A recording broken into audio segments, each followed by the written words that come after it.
மலரைத்தானே நான் பறித்தது, கைமுள்ளின் மீது ஏன் விழுந்தது? உறவைத்தானே நான் நினைத்தது, என்னை பிரிவு வந்து ஏன் அழைத்தது?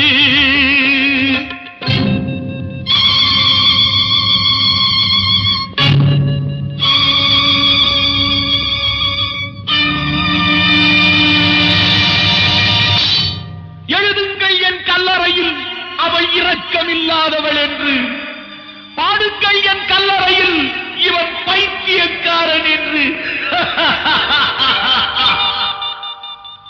கண்கள் தீட்டும் காதல் என்பது அது கண்ணில் நீரை வரவழைப்பது, பெண்கள் காட்டும் அன்பு என்பது நம்மை பித்தனாக்கி அலைய வைப்பது.